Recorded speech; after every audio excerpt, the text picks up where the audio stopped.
दोस्तों आज के वीडियो में हम डिस्कस करेंगे मूविंग एवरेज के बारे में। ये वीडियो मूविंग एवरेज का मास्टरपीस होने वाला है क्योंकि हम मूविंग एवरेज को बेसिक से एडवांस तक तो कवर करेंगे ही, साथ में प्राइस एक्शन और मूविंग एवरेज का कॉम्बिनेशन करके ट्रेड कैसे लेना है यह भी डिस्कस करेंगे। तो समझते हैं मूविंग एवरेज क्या होता है। मूविंग एवरेज सिंपली एक लाइन होती है जिसकी हेल्प से आप परफेक्ट ट्रेंड आइडेंटिफाई कर सकते हैं, इंपॉर्टेंट सपोर्ट और रेसिस्टेंस आइडेंटिफाई कर सकते हैं और भी बहुत सारे बेनिफिट हैं इसको यूज करने के। मार्केट में आपको दो टाइप्स के मूविंग एवरेज मिलेंगे, एक एसएमए और दूसरा ईएमए। दोनों का काम काफी हद तक सिमिलर ही है। पर्सनली मैं ईएमए का यूज करता हूं, इसीलिए हम ईएमए के एग्जाम्पल से सब कुछ सीखेंगे। इसको यूज करने के लिए आप ट्रेडिंग व्यू में सर्च करें मूविंग एवरेज एक्सपोनेंशियल। इस पर क्लिक करते ही आपके चार्ट में मूविंग एवरेज प्लॉट हो जाएगा। इसकी लेंथ की सेटिंग बाय डिफॉल्ट 9 की होती है। जरूरत पड़ने पर हम इसको चेंज कर सकते हैं। कब और कहां इसकी लेंथ को चेंज करना है वो हम आगे डिस्कस करेंगे। अब समझते हैं मूविंग एवरेज का यूज करके हम ट्रेंड आइडेंटिफाई कैसे करें।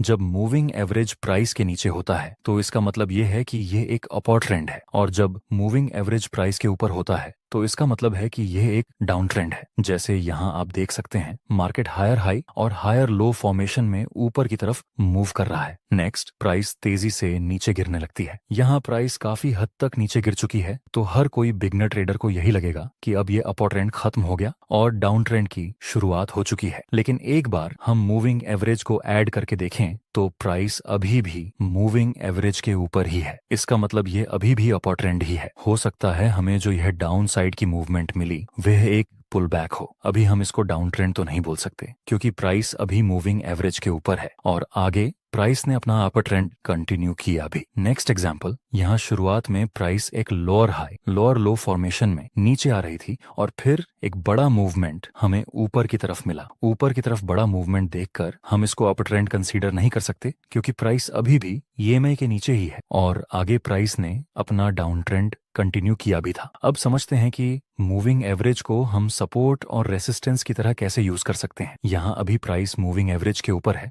तो ये अपर ट्रेंड हुआ और आप देख सकते हैं प्राइस बार बार इस मूविंग एवरेज का सपोर्ट लेकर ऊपर की तरफ मूव कर रहा है। मतलब यहाँ ईएमए ने सपोर्ट का काम किया। आगे हाईली चांस है कि जब प्राइस इस ईएमए के आसपास आए तो यही ईएमए का सपोर्ट लेकर मार्केट फिर से ऊपर की तरफ जा सकती है और आगे यही हुआ। प्राइस ने ईएमए का सपोर्ट लिया और ऊपर साइड एक बिग मोमेंटम दिया। नेक्स्ट एग्जांपल, यहाँ आप देख सकते हैं प्राइस बार बार इस रेसिस्टेंस ईएमए को टच करके नीचे गिर रहा था तो आगे भी संभावना है कि प्राइस फिर से इस ईएमए का रेसिस्टेंस लेकर नीचे आ सकती है और यहाँ ऐसा हुआ भी। प्राइस ने ईएमए का रेसिस्टेंस लिया और एक बिग मोमेंट डाउन साइड की तरफ दिया। दोस्तों ध्यान रखना, जब आप ईएमए का यूज करें ऐसे सपोर्ट और रेसिस्टेंस के लिए तो प्राइस को ईएमए मिनिमम 2 बार तो टच करना ही चाहिए। 2 बार टच होने के बाद ही यह ईएमए आपको बेहतर तरीके से रिजल्ट देता है। इस तरह कोई भी अप ट्रेंड में प्राइस को मिनिमम 2 बार टच करना चाहिए ईएमए को, तभी हम इस ईएमए को आगे सपोर्ट की तरह यूज कर सकते हैं। अगर आप बिगिनर हैं और ईएमए का यूज करते हैं तो आपके साथ एक प्रॉब्लम आ सकती है, वो यह कि जब आप ईएमए चार्ट में प्लॉट करेंगे तो कुछ बार ईएमए परफेक्टली आपके चार्ट में नीचे रहेगी अगर अप ट्रेंड है तो, और अगर डाउन ट्रेंड है तो ईएमए परफेक्टली प्राइस के ऊपर रहेगी। लेकिन कई बार ऐसा भी होगा कि आपने ईएमए प्लॉट किया और ये ईएमए बिल्कुल प्राइस के बीचों बीच प्लॉट हो जाएगी। इस तरह आप ईएमए का यूज करके आप ना ही ट्रेंड आइडेंटिफाई कर पाओगे और ना ही इंपॉर्टेंट सपोर्ट और रेसिस्टेंस। इसका सॉल्यूशन क्या है और किस टाइम फ्रेम में आपको ईएमए को यूज करना है, ये दोनों टॉपिक हम वीडियो के एंड में कवर करेंगे। अब हम समझते हैं कि ईएमए का यूज करके हम ट्रेड कैसे करें। दोस्तों हम सिर्फ और सिर्फ ईएमए का यूज करके एक भी ट्रेड नहीं करेंगे। हम प्राइस एक्शन के साथ ईएमए का कॉम्बिनेशन करके ट्रेड करेंगे जिससे कि हमें बेहतर रिजल्ट मिले। आप देख सकते हैं अभी की प्राइस ईएमए के ऊपर है, सो ये एक अपर ट्रेंड हुआ। अपर ट्रेंड है तो हम बाय की अपॉर्चुनिटी फाइंड करेंगे। यहाँ नीचे प्राइस ने 2 बार ईएमए को टच भी किया है, इसलिए हम इसको आगे एज अ सपोर्ट यूज कर सकते हैं। 2 बार प्राइस ईएमए का सपोर्ट लेकर ऊपर गया था तो आगे भी संभावना है कि तीसरी बार ईएमए के पास आए तो फिर से एक अपसाइड मूवमेंट मिले। नेक्स्ट प्राइस आती है ईएमए के पास, तो क्या हमें यहाँ बाय में एंट्री कर लेनी चाहिए? नहीं, हमें कुछ और भी कंफर्मेशन देखनी चाहिए, जैसे कि कोई कैंडलस्टिक पैटर्न, कोई सपोर्ट रेजिस्टेंस। यहाँ जिस जगह पर प्राइस ने ईएमए को टच किया उस जगह पर पहले एक रेसिस्टेंस लेवल था जो कि अब एक सपोर्ट का काम करेगा। उसके बाद हमें डोजी प्लस कंफर्मेशन कैंडल का सिग्नल मिला। अगर आप ध्यान से देखें तो इस डोजी कैंडल का लोअर शैडो बहुत लंबा है। इसका मतलब इस कैंडल में तो बायर्स का डोमिनेंस है और ईएमए का सपोर्ट तो था ही। अब हम बाय में एंट्री कर सकते हैं क्योंकि हमें प्राइस एक्शन के अनुसार भी बाय का सिग्नल मिल रहा है और ईएमए के अनुसार भी बाय का सिग्नल मिल रहा है। स्टॉप लॉस हम इस डोजी कैंडल के लो से थोड़ा नीचे रखेंगे और प्रॉफिट टारगेट रेसिस्टेंस के पास आप चाहे तो प्रॉफिट टारगेट को ट्रेल भी कर सकते हैं। दोस्तों फाइनली हमारा प्रॉफिट टारगेट कंप्लीट हो चुका है। नेक्स्ट एग्जांपल्स अभी ईएमए के नीचे है तो यह डाउन ट्रेंड हुआ। ईएमए अब रेसिस्टेंस का काम कर सकती है क्योंकि यहाँ 2 बार तो प्राइस ईएमए का रेसिस्टेंस लेकर नीचे आ चुका है, तो तीसरी बार भी संभावना रहती है कि प्राइस ईएमए का रेसिस्टेंस लेकर फिर से डाउनसाइड मूवमेंट दे। डाउन ट्रेंड है तो हम सेलिंग की अपॉर्चुनिटी फाइंड करेंगे। नेक्स्ट प्राइस आती है ईएमआई के पास और 3 ब्लैक क्रो की फॉर्मेशन बन चुकी है। 3 ब्लैक क्रो जिसमें सेलर्स का डोमिनेंस होता है और इसी जगह पर हम एक परफेक्ट ट्रेंड लाइन बना सकते हैं। यह ट्रेंड लाइन भी रेसिस्टेंस का काम करेगी और ईएमए भी। अब हम सेल में एंट्री कर सकते हैं क्योंकि प्राइस एक्शन और ईएमए दोनों की तरफ से हमें सेम टू सेम सिग्नल मिल रहा है सेल करने का। प्रॉफिट टारगेट के लिए हम नजदीकी सपोर्ट का यूज करेंगे और स्टॉप लॉस 3 ब्लैक क्रो से थोड़ा ऊपर रखेंगे।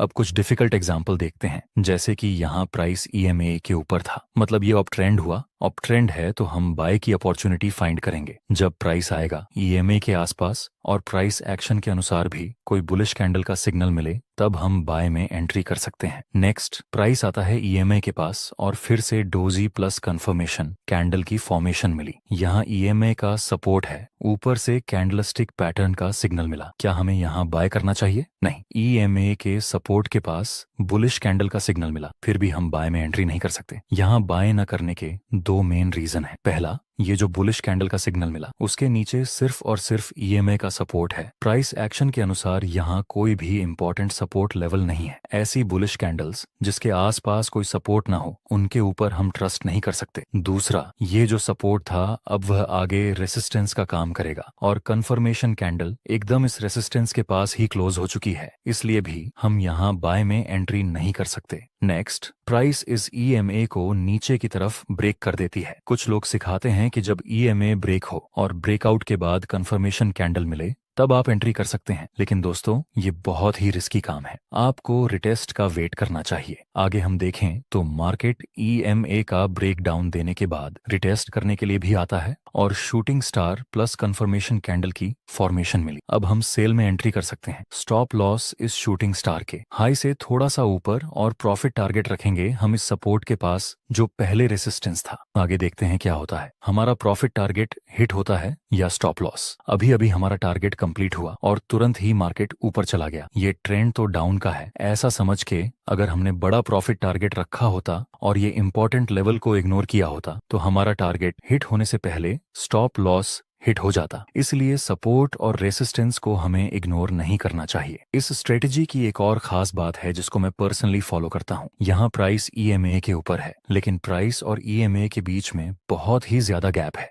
यूजुअली ऐसा होता है कि प्राइस ईएमए के नजदीक आती है, लेकिन ऐसे समय जब प्राइस और ईएमए के बीच में गैप हो और कोई बुलिश सिग्नल मिले बाय करने का प्राइस एक्शन के अनुसार, तब सब कुछ परफेक्ट होने के बावजूद भी हमें बाय नहीं करना चाहिए। जैसे यहाँ आप देख सकते हैं इस इंपॉर्टेंट लेवल के पास बुलिश कैंडल का सिग्नल मिला। अगर हम यहाँ बाय में एंट्री करते हैं तो जाहिर सी बात है हमारा स्टॉप लॉस हिट हो जाता, क्योंकि यहाँ प्राइस और ईएमए के बीच में बहुत ज्यादा गैप था। अब उसका सॉल्यूशन बताता हूँ जिसके बारे में हमने स्टार्टिंग में डिस्कस किया था। जब आपको ईएमए एकदम प्राइस के करीब मिले तो ऐसा होने का पहला रीजन है कि जब प्राइस साइडवेज रेंज में हो और आप इसको अप्लाई करें तो साइडवेज रेंज में ईएमए काम नहीं करता। इसको आप सिर्फ ट्रेंडिंग मार्केट में ही यूज कर सकते हैं। दूसरा रीजन कि हर टाइम फ्रेम में एक ही लेंथ की ईएमए का यूज करना। मान लो कि यह 1 दिन की टाइम फ्रेम है और ईएमए 100 पीरियड का, तो इसी लेंथ का ईएमए आप 5 मिनट की टाइम फ्रेम में यूज नहीं कर सकते। आपको ईएमए की लेंथ बदलनी पड़ेगी। ईएमए के सेटिंग्स में जाकर